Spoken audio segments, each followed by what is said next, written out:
Thinking critically, an introduction to critical thinking. The difference between a pass and a high distinction is often critical thinking. But what does it mean to think critically?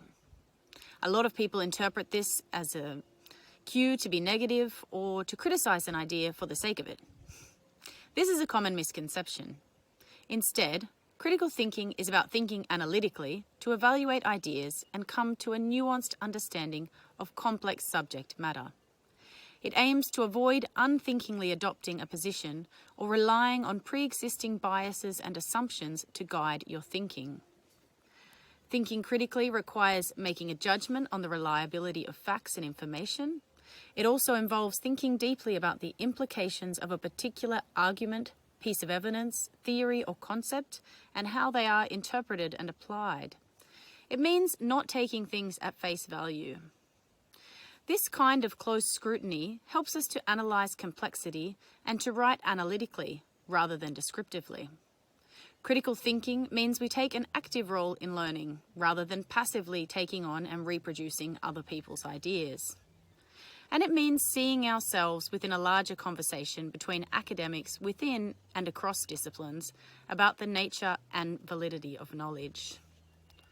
So how do we do critical thinking? Well, we can learn to think critically and to use a range of techniques to demonstrate critical thinking. Start by paying attention to the debates and differences in your discipline. These can be found in competing theoretical explanations and approaches to research or methodologies. Asking questions about the author's interpretation of concepts can help to uncover biases and assumptions that lead to blind spots in knowledge and delegitimize other ways of knowing. Reflect on these in your writing. We can also demonstrate critical reasoning when we engage in comparisons and contrasts, weighing up the usefulness of evidence and its relevance to the subjects being explored. There are many ways to engage in critical thinking and to demonstrate it in your writing.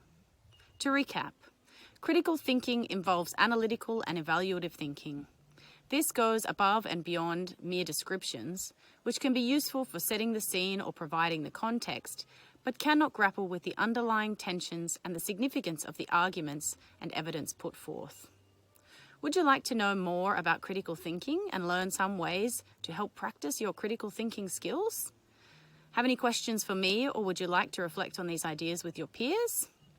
Join me for a Zoom shop where we can work through how to think critically and find effective ways to demonstrate critical thinking in your work.